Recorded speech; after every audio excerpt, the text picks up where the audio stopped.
এই যে তোদের খাবার দিচ্ছি নে, এবার তাড়াতাড়ি খেয়ে দে, বড় হ, আর আমাকে বেশি বেশি করে ফল দে। আহারে, তোর বুঝি খুব কষ্ট হচ্ছে তাই না? আমিও বুঝি। আজ আমার একটা হাত যদি এভাবে ভেঙে যেত তাহলে কি কষ্টই হতো আমার।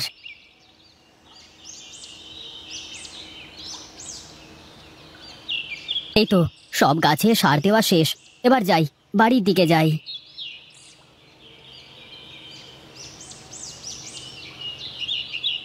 কিরে তিনু, কি সার দিলি জমিতে?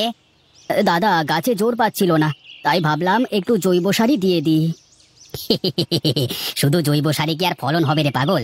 এখন বাজারে কত রকম সার কীটনাশক আছে। তুমি তো জানো দাদা, ওসব প্রাণনাশী কীটনাশক আমি আমার জমিতে দেব না, তাতে যা হয় হবে। দেখ, তোর যা ইচ্ছে কর, আমার বলবার দরকার আমি বললাম, তোর শুনবার হলে শুনবি, না হলে শুনবি না।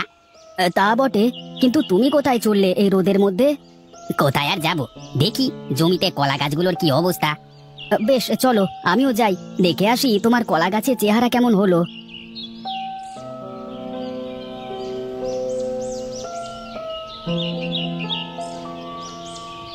আরে বাহ, তোমার কলা গাছগুলো তো বেশ বড় হয়েছে, আর সব গাছই মনে হচ্ছে কাঁধ এসে গেছে। তাছাড়া আবার কি, দেখ না, একসাথেই তো লাগালাম, 2-1 দিনের ব্যবধান, আমার গাছগুলো দেখেছিস? তবে যাই বলো দাদা, তোমার গাছের গোড়ায় কিন্তু মাটি কম, একটু জোরে বাতাস হলেই সব কলা গাছ ভেঙে চুরে পড়ে যাবে।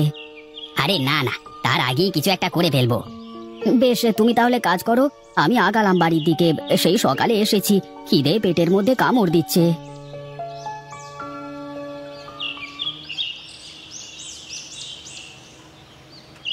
কই গো গিন্নি, কোথায় তুমি?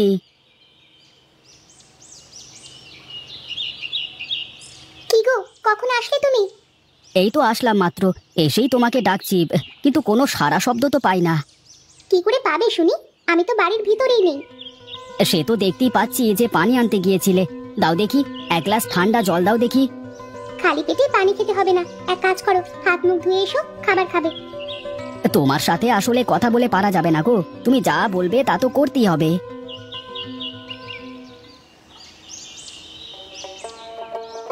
কি গো, তোমার মুখটা এমন শুকনো শুকনো লাগছে কেন, কি হয়েছে? না, তেমন কিছু হয়নি, তবে খুব চিন্তা হচ্ছে গো। এত চিন্তা করে কি হবে শুনি, শুধু শুধু ভেবে মাথা নষ্ট করা। সবার কলা গাছ কেমন তাড়াতাড়ি বড় হচ্ছে, কত বেশি ফলন দিচ্ছে, আর সেখানে আমার কলা বাগানে তো গাছই বড় হচ্ছে না ঠিক মতো। এত অস্থির হয়েও না তো, দেখবি ভালো কিছুই হবে। কি জানি কপালে কি আছে, আজকে নিধিরদার কলা বাগান দেখে আসলাম, কেমন কাঁদি এসেছে গাছে, আর আমার।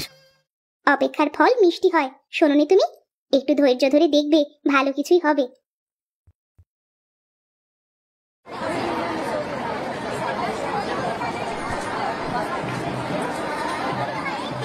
কি রামু কাকা, তোমার ব্যবসা কেমন চলে?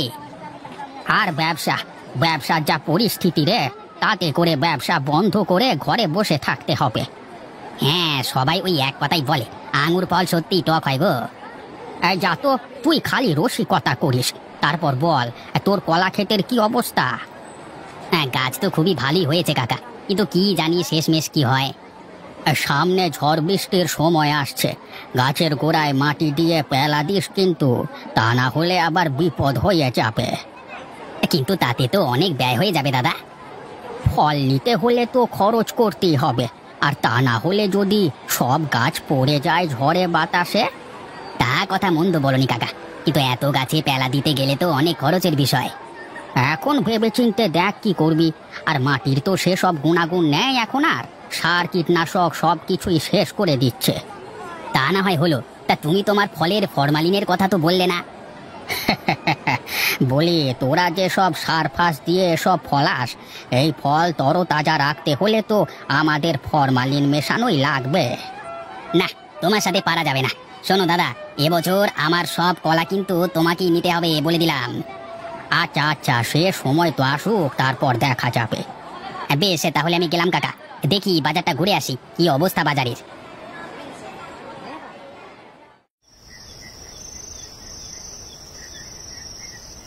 কি গো, তোমার কি আজকে উপোস নাকি? না, কেন উপোস থাকতে যাব কোন দুঃখে? হ্যাঁ, না না, ভাবলাম হয়তো আমার মঙ্গল কামনায় ব্রত রেখেছো। আমার খেয়ে দে কাজ নেই, তোমার জন্য এসব করতে যাব? বেশ তো, সামনে এত ফল কেটে সাজিয়ে রেখেছি, কিন্তু তুমি খাচ্ছ না কেন? এসব ফল খেয়েই তো আরো বেশি সমস্যা হচ্ছে, তার চেয়ে না খেয়ে থাকাই ভালো। ফল আবার তোমার কি করলো শুনি? আমি তো দেখি তুমি নিজে হাতে এসব ফলে ফরমালিন মেশাও, ওটাও তো একটা বিষ। আচ্ছা, তুমি বোঝার চেষ্টা করো না, যারা ফসল ফলায় তারাও তো বীজ দিয়েই ফলায়। এসব ফল ভালো রাখতে হলে ফরমালিন দেওয়া লাগবেই লাগবে। তুমি খাও তোমার ফল, আমি আর খাবো না। শুনেছি তিনও নাকি শুধু জৈব সার দিয়ে কলা চাষ শুরু করেছে, ভাবছি ওর থেকে কলা কিনে রাখবো এবার। তোমার যা ইচ্ছে করো, আমি বসে ফল খাই।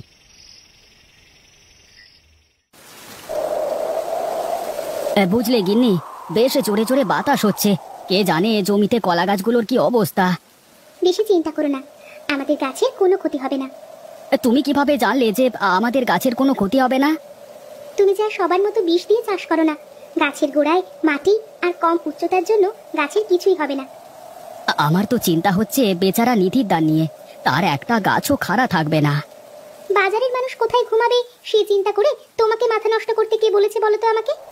তুমি সব সময় এমন স্বার্থপরের মতো কেন কথা বলো গিন্নি? তোমার ভেতরে কি মায়া দয়া কিছুই নাই নাকি? আছে তো, প্রচুর আছে, তবে সব জায়গায় আমার দয়া মায়া উথলিয়ে পড়ে না। মেয়ে মানুষের চিন্তা ভাবনা কে বুঝতে পারে? কার এত সাধ্য?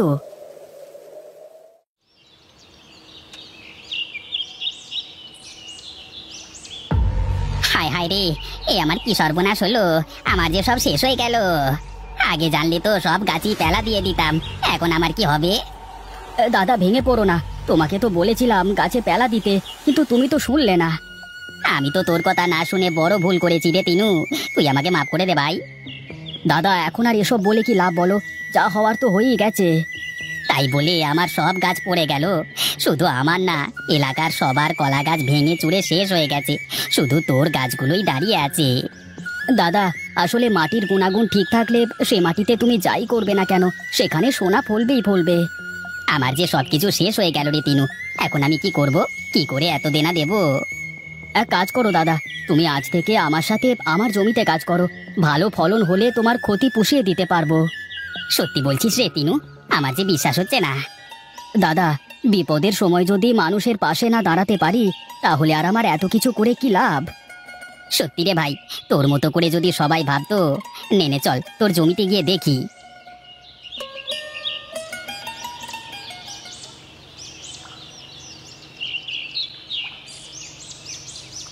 কই রে টিনু, বাড়িতে আছিস নাকি রে?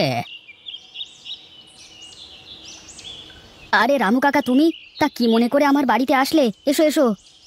বলছিলাম যে এলাকায় এবছর ঝড়ের ক্ষতি তো সব জানিস, কোথাও কারোর জমিতে একটা কলা গাছও আসতো নাই। হ্যাঁ জানি তো, মোদ্দা কথা কি তাই বলো দেখি।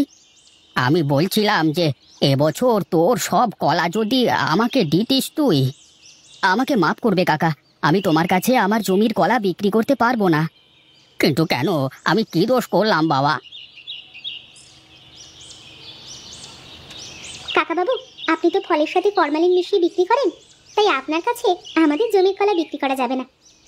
দেখলি তিনু, তোর সামনে তোর গিন্নি আমার সাথে কেমন করে কথা বললো। গিন্নি তো ঠিকই বলেছে কাকা, তুমি বরং অন্য কোথাও দেখো। বড় ভুল করলি রে তিনু, এর মাসুল তোকে দিতেই হবে কিন্তু।